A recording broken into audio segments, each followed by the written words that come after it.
Hello, fellow traders. Tis I, the Rumpled One, coming to you Friday, May the 8th. The year's 2020. Let's talk trading. Weekly wrap up, NFP Day. Now, remember, boys and girls and non binary traders, these videos for educational purposes only. Your results may differ from mine. Trading is extremely risky. You can lose all of your money. If you need trading, investment, or financial advice, seek the advice of an accredited financial professional. And when training, when trading, always have your money and risk management in place. And also remember to have your brain management in place, that gray matter. Okay. For the week, the pound did not fill the gap. Neither did the Swissy yen or the Euro yen or the Euro USD. So we have a few laggards there. So maybe next week, this coming week, they might fill the gap. As you can see, 177 pips off of the weekly open. I'm sorry, off of the weekly low at the moment here. We've had two green days in a row, but we're still 42 pips down for the week and 146 for the month and 803 for the year. We entered back into the opening range for the week here, that first day, the Monday, the high and the low. You see, we entered in, so there's a horizontal line. Usually we only take them to the south. And here we're back into that inside bar area. Once again, we only take those that break to the south. We're looking to break out of a range. And here you see we broke above yesterday's high, 21 pips at the moment. And on NFP day, this is strange, there's only 6 pairs over 100 pips.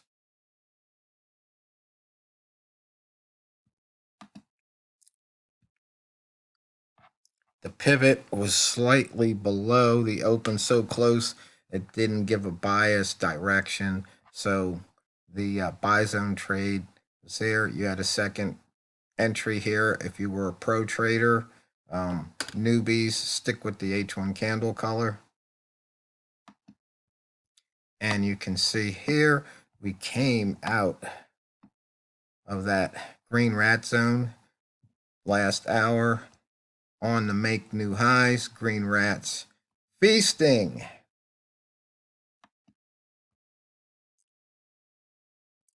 And there's that weekly pivot that we haven't hit yet. Once again, showing the weekly missed pivot. As you can see, we only missed one other one so far this year. That's right here.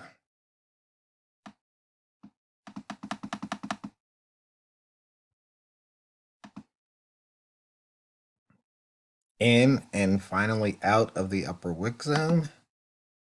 On the wall mall, you can see here, this hour, you had a trigger at 80 and price has not looked back.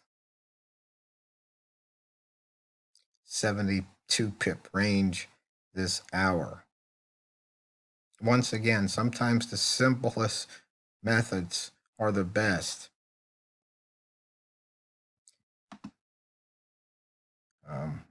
Simple price action. And somebody once again was talking about combining the 3-level ZZ with the rat, and that you can definitely do that. You can use it here on the wall mall method, but I just always have to tell people that the 3-level ZZ is not a reversal indicator. It's a breakout indicator. In other words, you can see here, this is telling you price is breaking out. In this case, basically out of a 34 bar range here when you see that 3 ball. Okay. You see here, this was a 2 ball level. And when it broke that level, it became a 3 ball. And so if you were a trader using this method, you don't reverse on this bar. You let this bar close. You can see short next bar. And that's one of the modifications I put in. I don't know, maybe I should do a video because this indicator, I put so many modifications in this indicator, it's unbelievable. In fact, somebody took my code and they were selling it on eBay, and I had to contact eBay and have them put a stop to it. It's just amazing what some people will do.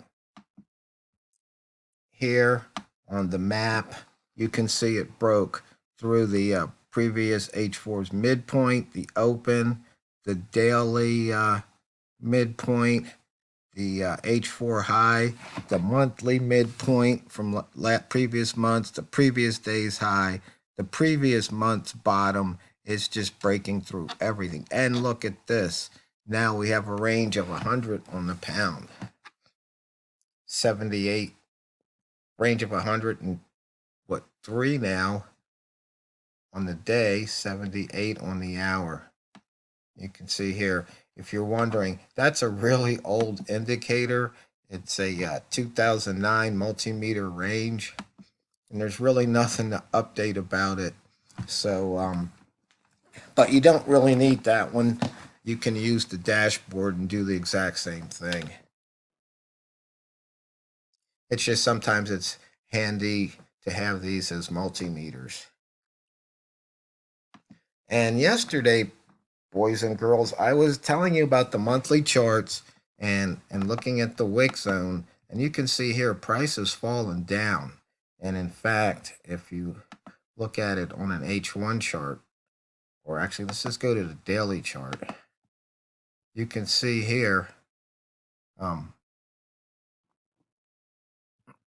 price has fallen out of those wick zones.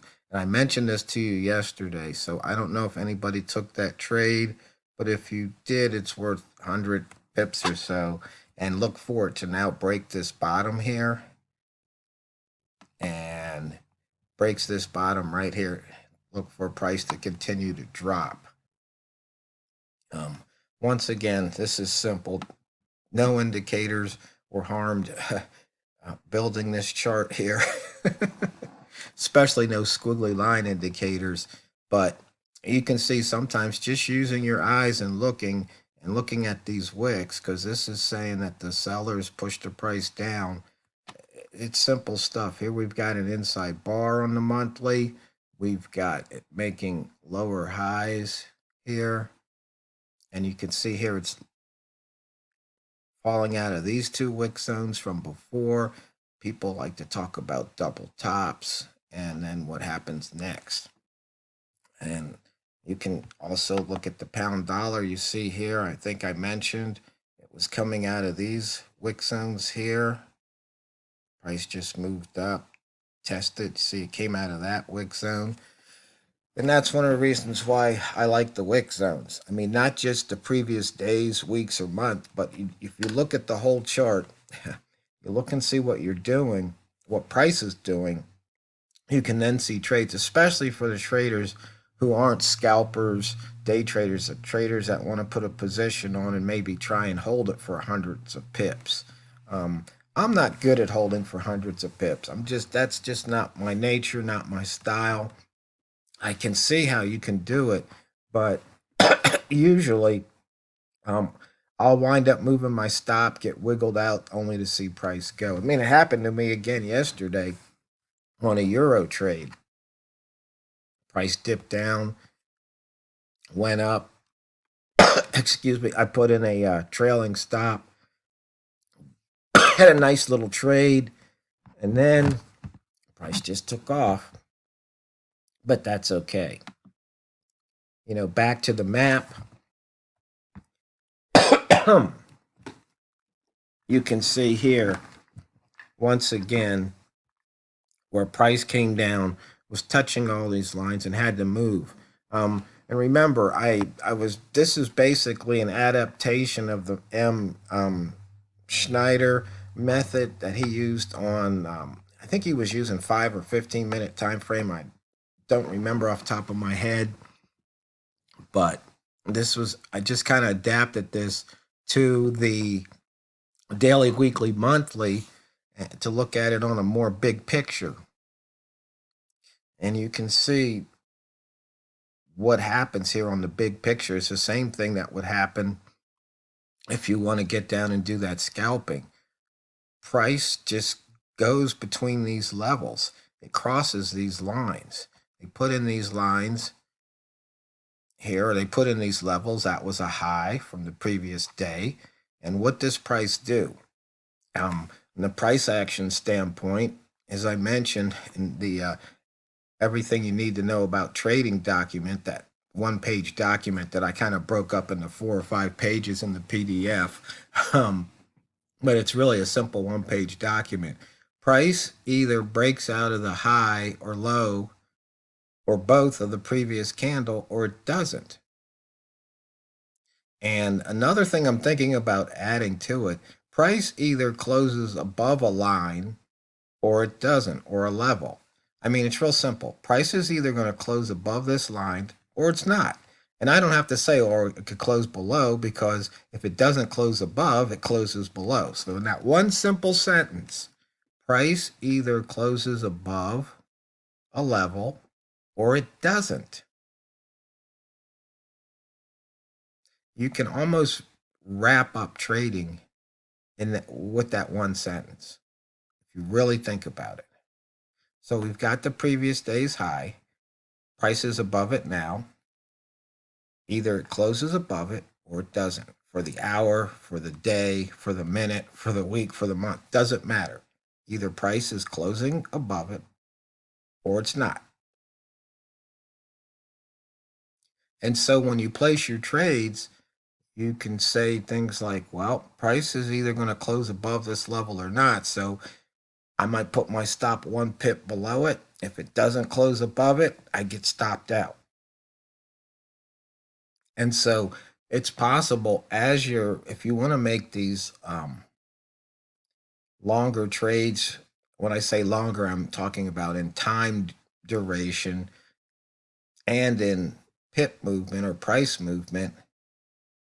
Maybe what you do is you say, as price crosses above one level, you might say, okay, if price closed above this level, maybe I'll put my stop here. Go here, maybe I'll move my stop here. If it goes here, maybe I'll move my stop here, especially if I'm in profit, giving it plenty of chance to wiggle. Now, so at this level, you might put your stop here. Well, you might be giving up what? That's 35 pip, 37 pip, 36 pip difference right now. But it might give it enough room to breathe where it might actually close below this level, then turn around and take off. I don't know. You don't know. Nobody knows. Not even the shadow knows, because it's the market. But I think that's something, especially for the swing traders, the squiggly line traders, SMA 250 20 traders, the RSI stochastic MACD traders. It's easy to look at those indicators and say, well, it's this value, that value. But when you turn and you actually look at the chart, the price, as opposed to lower or upper indicators, and you see what price is doing, you can see here, it's really clear. Now, the pound's just one example. We can switch over to dollar Canadian, because I mentioned that, you might want to consider going short. Well, you can see here, I mentioned that yesterday. And you can see what happened, how many times it broke. So here, it broke through this level, closed below it. So if you put your stop here, your stop was never threatened. And then again, sometimes you can see there can be huge differences, 50, 60 pips between some of these levels. But if you're in profit and you want to ride it, that's how you can move your stop. It's just an idea, because I just want you to keep one thing in mind, fellow traders, as you trade, and you know what it is. It's not what you trade, it's how you trade it. So I hope you had a profitable NFP day. I hope you had a profitable week and your month's profitable. I hope you have a real safe weekend, considering what's going on out there in the world.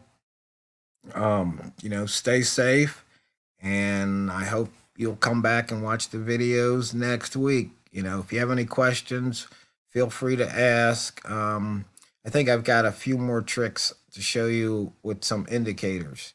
So the Rumple one is now signing out.